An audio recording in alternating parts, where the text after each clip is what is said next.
Hi everyone, welcome back to the channel. My name is Leanna and today we're talking about keywords in your titles and in your descriptions, how to be seen in the search engine algorithm and all that good stuff. Okay, we're going to start. We're going to talk about Posh and eBay today because there are some similarities, but there are also a few differences, but we will talk about them. So number one, your titles on Poshmark and on eBay get 80 characters. So each letter and space or symbol or whatever you're using counts as a character. The word "the" would be 3 characters. The space after it would be another character. So you get 80 in the title, which sounds like a lot, which it can be a lot depending on what you're selling. But it's also not enough. So you want to use as many of those characters as you possibly can. The more words and keywords that you have in your title, the better you're going to show up in the search. Now, to sort of whatever the word is, oh my God, every video, there are no secret words. There's not, if you say alakazam, it's not going to work. You want to use words that really pertain to your item. This is true for your title and in your description. Use the words that actually describe your item as best as you can. Don't lie about the words, okay? We'll get to that. In the description, Poshmark gives you 1,500 characters. That's fantastic. On eBay, apparently there's no limit to the amount of characters you can use in your description, which is an interesting concept because that's a lot of words. However, after about, I think it's 800, eBay will not show the entire description on the mobile device. So if you're looking at eBay on your phone and somebody has used a lot of keywords or a lot of the characters in the description, they're not going to see it all anyway, just so you know. So when you're doing your title, because that's what you're going to start with. Actually, what we start with is we start with buying an item. We research, we're doing our sell-throughs, we're doing our comps, we're buying the right items so that they will sell, because that is the most important thing. But you're sitting down, you're going to list it, and you're starting with your title. What kinds of things you're going to put in your title? You're going to put in those words that buyers are going to use to find that item. So, especially with clothing, brand, type of item, size, condition, sometimes style, color. For instance, we're selling this sweatshirt, okay? So this is an Old Navy tie-dye sweatshirt. So I would put Old Navy, neutral tie-dye, because it's a very neutral color. I wouldn't necessarily go white and tan. Neutral tie-dye, long sleeve sweatshirt, size, I think it's a 1X, I don't know. Sweatshirt, okay, size. I wouldn't necessarily put condition. I wouldn't say used in my title, but I go casual, everyday, workout, outdoor, something like that. I would add those words in at the end. Now, this does make it look like your title isn't a complete sentence, and that's okay. If you look on eBay especially, you look at the titles, a lot of them are just a bunch of random words. And that's what it looks like anyway. But each one of those words is a keyword that buyers hopefully will use to find that item. So you want as many of those words in your title as possible. There are words out there that you don't need to be putting in your title. I don't think the word rare needs to be in your title at all, because half the time the item isn't rare.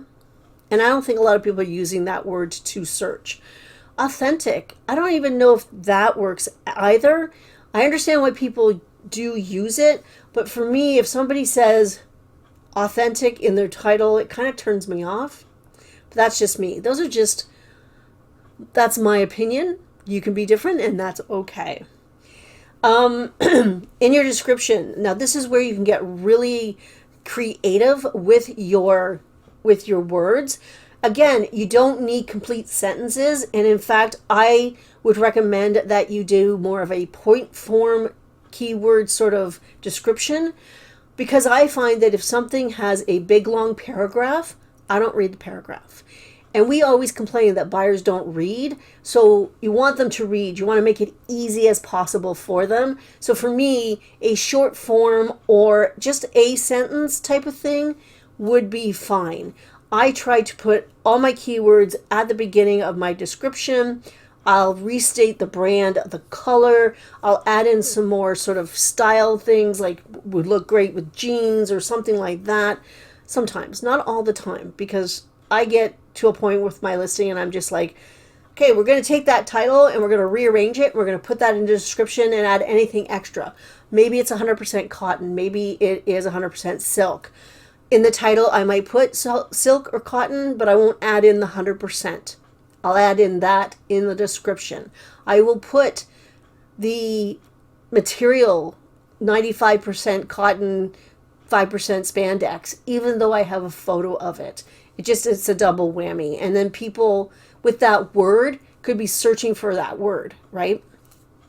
So more to the point with your descriptions, not big long paragraphs. I know that I tried eBay's AI description because I was curious, and it wasn't bad. It really wasn't bad. But again, it ended up being a bit of a blurb that was just like, who's going to read it? In my description, I also add in measurements because I do a lot of clothing, a lot of measurements. Even though they're in the pictures, I always write them down as well. That's just for my own sort of protection. It has my back.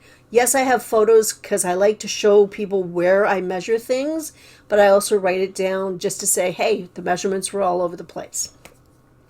It hasn't been really an issue, but that's what I put into my description. I also talk about condition in the description. In the title, if something is new, I will put the word new. I will not use an abbreviation, which we're going to get to next, but I will put the word new in the title. If it is used, I don't put that in the title. I just find that even though in the item specifics or in the actual body of the listing, new is on there already. It filters to new. But for instance, if your buyers are not filtering to new with tags or to used or whatever, and they're just getting a whole bunch of items together, everyone's looking for an Old Navy sweatshirt. And mine's new, but the one next to it is used. I only want $5 extra. I think that puts it better to me. Somebody's going to go, oh, well, that one's new. I can compare it with this one right side by side. And I'd rather spend an extra $5 and get something new with tags. That's why I put new in the title. I think it just helps. That way, if it's not being filtered, it's going up against used things. But in my description, I do write about the condition. I also say, I remind them to look at the photos, and I say we are a smoke-free environment because I think it's really important that people know that. I don't put pet-friendly because I just don't. I don't think people are necessary. If they're looking for a pet-free, smoke-free home, they can ask that question. If it's not in the listing, I think they should assume that I have pets anyway. So that's what I do in my description. I also thank people for stopping by, kind of thing, whatever. I don't keyword stuff in my descriptions as often as I should. So when I talk about keyword stuffing, that means you take a bunch of keywords that pertain to your item and you just list them all down below. I do have a template that I started, and it has a boho blurb about all those keywords that pertain to sort of a boho style. I think I have casual or outdoor or workwear or something like that, and I just forget to use them, to be honest with you. But you'll see them, especially on Poshmark. At the end of the listing, there's just a whole bunch of words like randomly down there, and that's keyword stuffing. And that's just to have words in the description that hopefully will show up in the search so people will see your item. I still say do not put an Old Navy sweatshirt under Anthropology anywhere, whether it's in the title, whether it's in the description, whether you're keyword stuffing. Just don't do it. I think it's just annoying if you're looking for an Anthropology sweatshirt and a George or an Old Navy sweatshirt shows up because that keyword's at the bottom of a listing. So for me, be true to what you're selling, and that way, I think you just don't tick people off. Okay, so we're going to talk about using abbreviations in your titles, in your descriptions. Sometimes the use of abbreviations are absolutely recommended, makes a lot of sense. That would be if you have a niche market, if you're catering to collectors who would know what those mean. Like CIB means complete in box. Didn't know that one. NOS is new old stock. What other one? NIB is new in box. OOP is out of print. Those types of things, if your item is a collector's item, that sort of niche, those short forms can make sense to the people that are buying those things. On a random sort of sweatshirts or whatever, NIB is not necessarily going to mean anything to anyone. The word new would be better, in my opinion. Other ones that I found was the new with tags, NWT, NWOT, new without tags. Those ones, not a lot of buyers know what they mean, which I find really interesting because I thought everyone did. I would just use the word new, and NWT is not something I use very often, so unless I've actually just accidentally got rid of the tag. But then I always include a picture of the tag anyway. Using the word instead of those abbreviations to me just makes more sense. But other ones, SZ for size, I think that's perfectly acceptable. People know what that means. VTG for vintage. If you really want the word vintage in your listing, you can shorten it to VTG. eBay does recognize that as vintage, just so you know. With condition, good use condition, excellent use condition, so GUC or EUC. Again, they're not something I use in my titles or in my descriptions. I write it out. I say good used condition or pre-owned. I've been using pre-owned a little bit more because used just sounds dirtier in a way. Psychological, you know what I mean? So using abbreviations can be okay, and depending on what item you're selling, but always remember to think like a buyer. Will the buyer know what OOP means? And if they will, then absolutely that's what you're going to do. What else are we going to talk about? Spell check. Spelling mistakes, especially when it comes to brand, because then your item's not going to be seen. If you spell Nike with a Y, that's not going to be seen with all the rest of the Nike things. So spell check your titles, spell check your descriptions. I know that sometimes I've gone back to relist and I've spelled something wrong. And I think when you have spelling mistakes, just regular spelling mistakes, it just sort of kind of gives you the impression that you don't care. And I mean, it happens to everybody. It does. But I try to spell check every time I do put something out there. I know that I do it when I cross list. So if I've listed something on Poshmark and I'm cross listing it to whatever, eBay or to Posh US, that's when I will spell check it. I'll look at the one that comes up and go, okay, I'm spell checking that. And I do that mainly because there's difference in spellings between certain words in Canada and the US. So I'm looking for those words too, so I can reflect an American if that's where I'm selling at. So spell check 100%. All right, so I'm going to leave you with a few tips when it comes to keywords. Don't use words that don't describe your item. Make sure that your item is what you're saying it is. I am not going to list this as a floral pattern because it's not. I know it. I think it works, but for me, I think it's wrong. I think it's going to screw up the search, and the search needs all the help it can get right now. You don't want to screw around with it. What else? We're going to talk about if you want really good titles, when you check your comps, when you check the solds, look to those items that sold for a really good amount, for a high amount, for what you want to get out of your item. Look at those titles. Copy those titles. I've done that. I've gone and looked at something, went, hey, that one sold for $50. That one sold for $20. What's different about this listing? And I will go in and I will look at that listing and I will learn from it. And I will maybe take the title or some of the parts of the title, and I will absolutely use it. Comps are more informational than you may think. Looking at what's sold and how much it's sold for is one thing. Looking at how the listing and the pictures and everything else is done can help you learn how to use words or what words to use.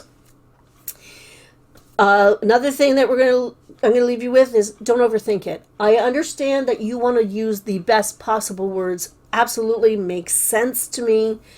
But don't overthink it too much, because you know what? Buyers aren't going in there thinking, okay, I got to get the right words because I want exactly this. Try to relax about it, take a deep breath, and use those words that a lot of people use. That's what you want to do. And I'm going to leave you with I'm going to leave you a couple of things, but what's pertaining to this, and especially about not overthinking. I just listed, I'm going to put it up here. It's a Kyle and Dina. I'm going to show you the tag. That's what I'm going to put up there. So as you can see from the tag, the title or the brand has an ampersand, right? You see it there. So when I do a comp search, that's exactly what I'm typing in, because that's what the tag says. That's what the brand is. So I went to list this morning, actually, and I typed in Kyle and Dina, both into Posh Canada and into Posh US. Absolutely no listings. None whatsoever. I was like, okay, is Poshmark broken? What the heck? So I went to Google, typed it in exactly like that, added the word Poshmark to it, and all the listings were popping up. And I was like, okay, what is going on? So I went back to Poshmark, and instead of using the ampersand, I used the word and. It's not on the tag. It's not part of the brand name. And when you put the brand in for Poshmark, in your listing, when you go to type in the brand name, you use the ampersand. But for some reason, the search was using the word and. So you know what? I'm not overthinking titles anymore. I want my stuff to sell, but I'm not going to put Kyle, ampersand, and Dina and the word and in my title just to so it can be searched. I was so frustrated this morning that I couldn't find it, and it was like, it made no sense. Also, if you use emojis in your title, Google does not like them. So when eBay or Poshmark sends over their whatever for the day that they do for Google search, those listings with emojis or whatever pictures in them, even symbols sometimes, won't get picked up by Google. Or they're more unlikely to get picked up by Google. So they're just a waste of character. Okay, that is it. I wish I could give you some secret words that would help all your listings for sure get seen, but honestly, think like a buyer is the best piece of advice I can give you. I am leaving this one now. Couple of things. Paul is now an admin on a Facebook group called eBay Thrifters. It is a huge group. He is admin there now, or a moderator there now. So if you want to go check it out, that's cool. And also, I want to say hi to, I believe her name is Edith. She saw Paul at the bins on Monday, and she went over and said hi to him. Totally made his day, 100%. So Edith, hi. I hope that is your name, because Paul's not great with names sometimes. He's great other ways, but not with names so much. But anyway, thank you so much for making his day. I really appreciate it. And that is it for me today. I am back next Tuesday, and hope everybody has a fun. Everybody have a great weekend. Bye.